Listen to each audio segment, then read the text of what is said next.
How to get into Sukkur IBA, जो लोग interested हैं वो कैसे आ सकते हैं। तो I can proudly say that Sukkur IBA is one of the biggest scholarship awarding institute. Sakkar IBA started back in 1994. It started with 2 rooms in public school Sakkar. So currently we are having 8 departments. पहले एक department था, grow करते करते हम 8 departments पे पहुँचे। 8 departments हमारे पास कौन कौन से मैं आपको बता देता हूँ। सबसे पहले हमारे पास बिजनेस एडमिनिस्ट्रेशन है, दूसरा कंप्यूटर साइंस है, तीसरा इंजीनियरिंग में हमारे पास इलेक्ट्रिकल इंजीनियरिंग है, फिर कंप्यूटर साइंस है, और एजुकेशन डिपार्टमेंट है, physical education and sports sciences है, उसके बाद मैथमेटिक्स है, और हमारे पास मीडिया एंड कम्युनिकेशन है। तो ये डिपार्टमेंट्स हैं जिनके अंदर हम तीनों स्ट्रीम्स की डिग्रीज ऑफर करते हैं। उसके अंदर हमारे पास बैचलर हो गया, मास्टर्स हो गया, और MS एंड PhD वगैरह जो है पोस्ट ग्रेजुएट डिग्रीज भी हम ऑफर करते हैं। तो ये हमारे पास डिग्रीज ऑफर होती हैं। इनके अलावा जो जिस तरह आप लोग वहाँ से कर रहे हैं ग्राफिक डिज़ाइनिंग, तो हमारे पास यहाँ पे उस तरीके के लिए कुछ और स्ट्रीम्स भी अवेलेबल हैं। उन स्ट्रीम्स में आ जाते हैं हमारे पास शॉर्ट कोर्सेज जो हम समर्स में ऑफर कर रहे होते हैं। तो उनके अंदर हम ग्राफिक डिज़ाइनिंग के कोर्सेज वगैरह भी ऑफर करते हैं। वो 1.5 से 3 महीने के कोर्सेज ऑफर हो रहे होते हैं। But apart from those we have got complete facility which is known as school of animation. हमारे पास एक स्कूल ऑफ एनिमेशन है, स्कूल ऑफ 3D एनिमेशन, जहाँ पे हम 1 साल का डिप्लोमा कराते हैं। 1 साल के डिप्लोमा के अंदर आप 2D 3D graphic designing, animations, ये सारे मोशन ग्राफिक्स, गेमिंग ग्राफिक्स, ये सारी चीज़ें जो हैं वो हमारे पास उस 1 साल के डिप्लोमा के अंदर सिखाई जाती है। So that's a different department. It's part of computer science department है, लेकिन वो डिफरेंट स्कूल है for dedicated for graphic designing with A separate director. ठीक है, तो ये चीज़ें हैं।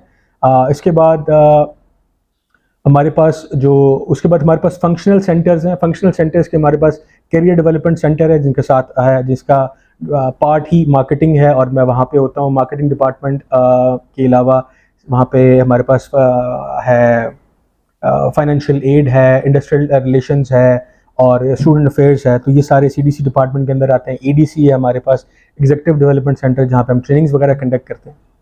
ठीक है, तो अब हम आ जाते हैं उसके ऊपर कि how to get into Sukkur IBA, जो लोग इंटरेस्टेड हैं वो कैसे आ सकते हैं।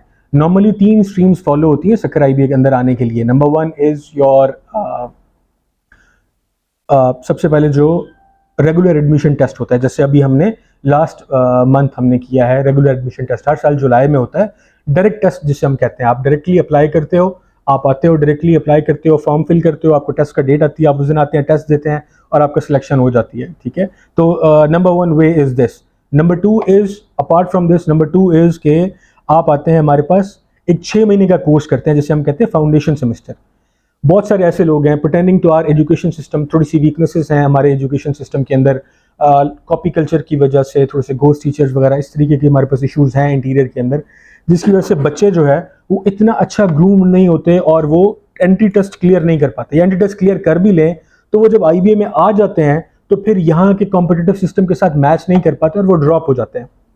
तो हमारे पास फाउंडेशन सेमेस्टर स्टार्ट करने से पहले drop out ratio was like तकरीबन हमारे पास 50% बच्चे ड्रॉप हो जाते थे। अब वो drop out ratio foundation semester, जो कि एक 6 महीने का सेमेस्टर होता है जिसे हम 0 सेमेस्टर भी कहते हैं, 0 सेमेस्टर के अंदर बच्चा आएगा, उसे हम 3 मेजर कोर्सेज पढ़ाते हैं जिनकी सबसे ज़्यादा रिक्वायरमेंट होती है हमारे पास डिग्रीज के अंदर। ठीक है, डिग्रीज के अंदर रिक्वायरमेंट कौन कौन सी होती है? मैथ्स होती है, इंग्लिश होती है और कंप्यूटर साइंस होता है। ठीक है, इंफॉर्मेशन टेक्नोलॉजी, कंप्यूटर साइंस की जो नॉलेज होती है, ये 3 चीज़ें जो हम पढ़ाते हैं, क्योंकि हम ये समझते हैं कि ये 3 चीज़ें सबसे ज़्यादा रिक्वायर्ड है हमारे पास जितनी भी डिग्रीज की जाती हैं उनके अंदर। तो जब ये तीनों चीज़ें पढ़ लेते हैं और फिर वो एक 2.2 GPA सिक्योर करते हैं। 2.2 GPA का मतलब है 76%। ठीक है, जब वो 76% सिक्योर करते हैं तो फिर उनको जो है हम IBA के अंदर एनरोल कर लेते हैं। वो सेमेस्टर 1 के अंदर आते हैं, जिस भी डिपार्टमेंट के अंदर वो जाना चाहते हैं, जो भी डिग्री करना चाहते हैं। ठीक है, तो ये है सेकंड तरीका। तीसरा तरीका है हमारे पास STHP और NTHP। ठीक है, ये टैलेंट हंट प्रोग्राम्स है। STHP is dedicated for Sindh talent hunt program और NTHP है नेशनल टैलेंट हंट प्रोग्राम।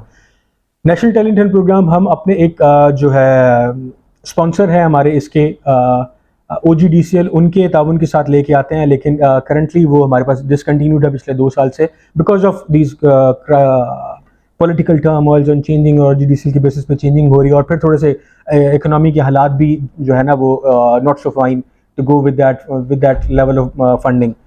फिर हमारे पास आता है STHP, सिंध टैलेंटेड प्रोग्राम, जिसका स्पॉन्सर गवर्नमेंट ऑफ सिंध होता है, जिसके अंदर हम 300 बच्चों को सिलेक्ट करते हैं on the basis of merit across Sindh. Sindh की 29 डिस्ट्रिक्ट्स हैं, 29 की 29 डिस्ट्रिक्ट से हम सारे बच्चों से लेते हैं। पहले वहाँ पे जाते हैं, बच्चों को ब्रीफ करते हैं कि किस तरीके से होगा, कैसे आपने अप्लाई करना है, कैसे आपने टेस्ट देना है, क्या आपको पढ़ाया जाएगा। जो इंटरेस्टेड कैंडिडेट्स होते हैं उनके टेस्ट लेते हैं। टेस्ट भी हम नियरेस्ट सेंटर्स पे लेते हैं, जैसे सक्खर हो गया, लड़काना हो गया, जैकबाद हो गया, हैदराबाद हो गया, कराची हो गया। तो हर किसी को करीब करीब सेंटर्स पे हम लेते हैं। नवाबशाह हो गया, नौशहरा फिरोज हो गया, तो ऐसी जगहों पे हम टेस्ट ले लेते हैं।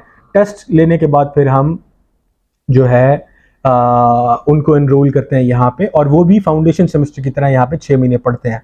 फिर उनमें से जो 2.2 GPA लेते हैं, उनमें से जो 3 GPA लेते हैं, उनमें से जो 3 GPA लेते हैं उनको कंटिन्यू करके वो 4 साल फ्री पढ़ते हैं हमारे पास। ठीक है, तो ये होता है। बाकी अगर हम बात करें करंटली स्कॉलरशिप के ऊपर हमारे पास कितना है, तो I can proudly say that Sukkur IBA is one of the biggest scholarship awarding institute. ठीक है, पूरे पाकिस्तान के अंदर सबसे बड़ा रेशो हमारे पास है। लाइक करंटली हमारे पास 70% बच्चा स्कॉलरशिप के ऊपर है।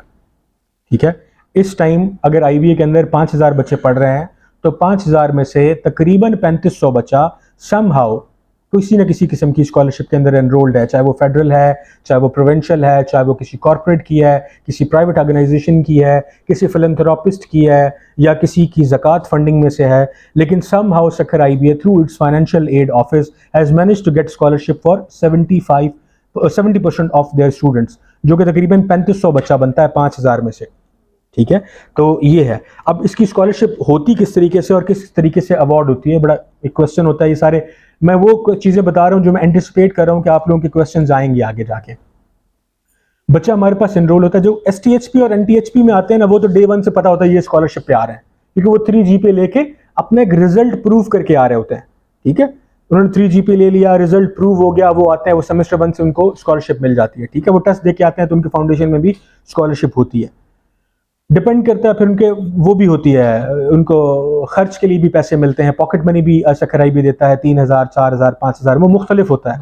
ठीक है, तो उसके ऊपर भी मिलते हैं। फिर उनको बुक्स वगैरह भी फ्री मिलती हैं। बाकी हर स्कॉलरशिप की अपनी चीज़ें होती हैं। बाकियों को स्कॉलरशिप कैसे मिलती है, जब बाकी बच्चे हमारे पास सेमेस्टर 1 के अंदर एनरोल हो जाते हैं, तो वी एक्सपेक्ट देम कि आप पहले सेमेस्टर की फीस दें और पहले सेमेस्टर के अंदर आप अपना रिजल्ट प्रूव करें कि आप IBA के अंदर रह सकते हैं, आप सर्वाइव कर सकते हैं। ठीक है, अगर वो अपना मेरिट प्रूव नहीं करते, सर्वाइवल प्रूव नहीं करते, क्योंकि होता किस तरीके से है कि जब हमें कोई ऑर्गेनाइजेशन फंडिंग देती है तो वो हमसे पूछती है कि जी आपको, आपके पास ये बच्चे को स्कॉलरशिप देनी है, हम कहते हैं जी इसको देनी है।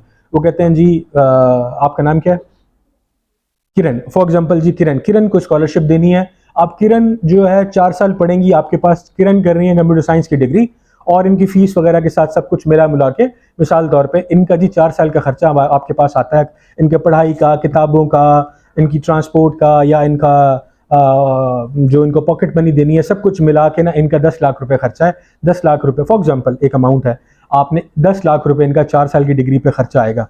तो एक ऑर्गेनाइजेशन कहती है, या गवर्नमेंट ऑफ पाकिस्तान या गवर्नमेंट ऑफ सिंध कहती है कि जी हमने किरण के नाम पे 10 लाख रुपए आपको अवार्ड किए। अब ये किरण के नाम पे आपको हर सेमेस्टर इसकी पॉकेट मनी के, किताबों के और उसकी फीस के पैसे ऑटोमेटिकली सक्खर IBA के अकाउंट में आ जाया करेंगे। अब होता यह है कि किरण आगे जाके 2 सेमेस्टर बाद ड्रॉप हो जाती है सक्खर IBA से, वो यहाँ पे पढ़ नहीं पाती। अब जब वो फेल हो जाती हैं तो जो उनके पैसे लॉक्स थे ना, वो पूरी की पूरी 4 साल की स्लॉट जाया हो जाती है। वो स्लॉट जो मिली थी वो 4 साल के लिए बुक थी, अब वो स्लॉट जाया हो गया। ऐसा नहीं हो सकता कि वो गवर्नमेंट के पास, क्योंकि वो लॉक होती है, तो ऐसा नहीं हो सकता कि वो आधे में किसी और को ट्रांसफर हो जाए, तो वो पूरी की पूरी सीट जाया होती है। तो मतलब फॉर एग्जांपल ये 2 सेमेस्टर यहाँ पे पढ़ी थी, इन्होंने 2.25 लाख रुपए खर्च कर लिया था उसमें से, अब इनके तकरीबन 8.25 लाख रुपए वहां पड़े थे। तो अभी क्योंकि ड्रॉप हो गई तो 8.25 लाख रुपए हो जाएंगे लैप्स। अब वो किसी जरूरतमंद के काम आ सकते थे, तो IBA ने कहा कि हम तब आपको स्कॉलरशिप देंगे जब आप हमें इंश्योर कराएंगे कि आप यहाँ पे सर्वाइव करेंगे 8 सेमेस्टर। वो इंश्योर करने के लिए हम आपका देखते हैं रिजल्ट। ठीक है, आपका रिजल्ट देखते हैं, तो रिजल्ट के बाद आपको मतलब सेमेस्टर 1 फीस देनी है। सेमेस्टर 1 देके आप अपना चेक करना है कि आपका क्या स्कोर आता है। आप हमें स्कोर के थ्रू गारंटी कराएंगे कि जी देखिए मैं पढ़ने वाली लड़की हूँ, यहाँ पे मैं पढ़ने के मकसद से आई हूँ और मैं बड़ी सीरियस हूँ पढ़ाई के मामले में, मैंने अच्छा रिजल्ट लाया है, मेरी अंडरस्टैंडिंग बहुत अच्छी है, ठीक है, और मैं पढ़ाई कर सकती हूँ, तो आप मुझे स्कॉलरशिप दे दें, ठीक है। फिर उसके बाद फिर हम स्टार्ट करते हैं, जब हमें ये गारंटी मिल जाती है फिर हम जाते हैं कि किसको किसकी कितनी ज़्यादा ज़रूरत है स्कॉलरशिप की। फिर हमारे पास एक स्कॉलरशिप अवार्ड कमेटी है, इंटरनल स्कॉलरशिप अवार्ड कमेटी है, ठीक है, जिसे आइजक कमेटी भी कहते हैं। वो इंटरव्यूज करती है, उसके अंदर आप अपने सर्टन रिक्वायरमेंट्स होती हैं, वो अपने डॉक्यूमेंट्स जमा कराते हैं। फॉर एग्जांपल आपको मैं एक एग्जांपल देता हूं, हम किस लेवल पे जाके इसको चेक कर रहे होते हैं। फॉर एग्जांपल 2 लड़कियां हमारे पास आती हैं इंटरव्यू के अंदर, एक लड़की के वालिद साहब की सैलरी है 50,000 रुपये, एक लड़की के वालिद साहब की सैलरी है 70,000 रुपये, ठीक है। तो अब स्कॉलरशिप किसको मिलनी चाहिए? जिसकी 50,000 है, ठीक है, बड़ा सिंपल है, यहां तक तो लग रहा है। फिर हम जब पेज पलटते हैं, डॉक्यूमेंट्स देखते हैं कि जिसकी 50,000 सैलरी है उसके 2 बच्चे हैं और जिसकी 70,000 सैलरी है उनके 6 बच्चे हैं। अब तो मतलब पर बच्चा स्पेंडिंग पे देखा जाए तो अब तो उनको ज्यादा बच्चों को पढ़ाना है, तो जरूरतमंद किस कौन हुए? 70 वाले हो गए। फिर हम एक और पेज पलटते हैं, देखते हैं कि जी इसमें जो बच्ची 50,000 रुपये जिसकी सैलरी है जिसके वालिद साहब की, और वो 2 बहन भाई हैं, लेकिन वो रहते हैं रेंट के घर पे, और जो 70,000 वाले हैं वो रहते हैं अपने घर में। तो इनके 50,000 में से 30,000 तो सीधा सीधा दोनों का रेंट चला जाता है। अब फिर क्या सिचुएशन हो जाएगी? फिर वापस आ जाएगी सिचुएशन। तो हम ये सारे फैक्टर्स देखते हैं, कितने बहन भाई हैं, घर अपना है नहीं है, कितना बिजली का बिल आता है, पर बच्चे के ऊपर कितनी स्पेंडिंग का वालिदैन का पैसा बच रहा है, ठीक है, मदर फादर हयात हैं कि नहीं है। ऑब्वियसली जिनके पेरेंट्स नहीं हैं या जिसके वालिद नहीं है या जिनकी जब वालदा नहीं है, सिंगल पेरेंट है, स्पेशली वालिद साहब का बड़ा फैक्टर है, क्योंकि हमारी सोसाइटी के अंदर मेनली वो अर्निंग हैंड होते हैं, ठीक है। तो अगर वालिद या वालदा अर्निंग हैंड है तो इक्वली फाइन, लेकिन ये देखते हैं कि अगर वो नहीं है तो उनको हम प्रायोरिटी देते हैं, ठीक है। इस तरीके से हम सारा एक हमारे पास प्रोफार्मा एस्टैब्लिश्ड है, उसके अंदर हम रेटिंग करते हैं ताकि जो सबसे ज़्यादा ज़रूरतमंद बच्चा है उस तक ये फंडिंग पहुंचे। अब हमें गारंटी दोनों करा चुके हैं कि जी हम पढ़ सकते हैं यहाँ पे, तो पढ़ाई पे तो वो कॉम्प्रोमाइज़ ही नहीं है, ठीक है। ये स्कॉलरशिप का मैकेनिज्म है। स्कॉलरशिप इस तरीके से होती है, जैसे अभी हमारे पास पहले एहसास प्रोग्राम की स्कॉलरशिप आ रही थी गवर्नमेंट की तरफ से, 100 स्कॉलरशिप्स वो आती थी। फिर गवर्नमेंट ऑफ सिंध की हमारे पास सिंध एंडोमेंट के नाम से स्कॉलरशिप आती है। पहले हमारे पास 100 स्लॉट्स थी, thanks to chief minister Sindh, उन्होंने हमारी स्लॉट्स डबल कर दी हैं, वो भी हमारी स्लॉट्स बढ़ा दी हैं। 100-125 थी इनिशियली, अब आई गेस 200 के करीब हो गई हैं, तो वो भी हमें स्टार्ट हो जाएगी वहाँ से। इस तरीके से हमारे पास कोई तकरीबन 14 स्लॉट्स हमारे पास ल्यू की हैं, तो कॉन्टिनेंटल बिस्किट्स वालों की, इस तरीके से कुछ और ऑर्गेनाइजेशंस हैं उनकी हैं, माड़ी पेट्रोलियम है उनकी अपनी स्कॉलरशिप्स हैं, वो डेडिकेट करते हैं सर्टन रीजन्स को। इस तरीके से OGDCL एक पूरा प्रोग्राम चलाता रहा है। तो government of Sindh, government of Pakistan और जो है इस तरीके से मुख्तलिफ ऑर्गेनाइजेशंस मिला के हम एक अच्छा पूल बनाते हैं, तकरीबन कोई 500-600 स्कॉलरशिप्स का पर ईयर तो हमारे पास बनता है। और हमारी जो इंटेक होती है वो तकरीबन वेरी कर रही होती है, 700, 800, 900 के करीब बच्चे हम इंटेक ले रहे होते हैं। तो अगर हमारे पास 700 से 800 या 900 बच्चा हमारे पास आ रहा होता है तो हमारे पास तकरीबन 500 से 600 स्कॉलरशिप्स भी हर साल हमारे पास हो रही होती हैं। तो उनमें से जो मेजॉरिटी बच्चे जो ज़रूरतमंद होते हैं उनको मिल जाती हैं, ठीक है। तो एक प्रोसेस अब होता किस तरह है कि अब जब आप स्कॉलरशिप अनाउंस हो जाती है तो हम हर क्लास में जाके फाइनेंशियल एड वाले उनको ब्रीफ करते हैं कि जी ये फलानी स्कॉलरशिप अनाउंस हुई है, आप लोग अप्लाई करें। एक ऑनलाइन पोर्टल होता है, उसके ऊपर अप्लाई करते हैं, अपने डॉक्यूमेंट्स भेजते हैं, जस्टिफिकेशन होती है, कुछ मुख्तलिफ होती है ना, कुछ डेडिकेटली गर्ल्स के लिए होती हैं, कुछ बॉयज़ के लिए होती हैं, कुछ मिक्स के लिए होती हैं, कुछ फ्लड अफेक्टीज़ के लिए होती हैं, कुछ ज़कात स्कॉलरशिप्स होती हैं। उनके पास जिनके पास सर्टिफिकेट होता है कि वो ज़कात के मुस्तहिक हैं वो ले सकते हैं। तो इस तरीके से मुख्तलिफ स्कॉलरशिप्स होती हैं। तो ये स्कॉलरशिप का बड़ा चंक था जो मैंने आपको ब्रीफ कर दिया। डिग्रीज कौन कौन सी होती हैं हमारे पास? डिग्रीज जैसे मैंने आपको डिपार्टमेंट्स बताए, तो हमारे पास बिजनेस के अंदर BBA होता है, वो मार्केटिंग में, HR में, फाइनेंस में हो सकता है स्पेशलाइजेशन।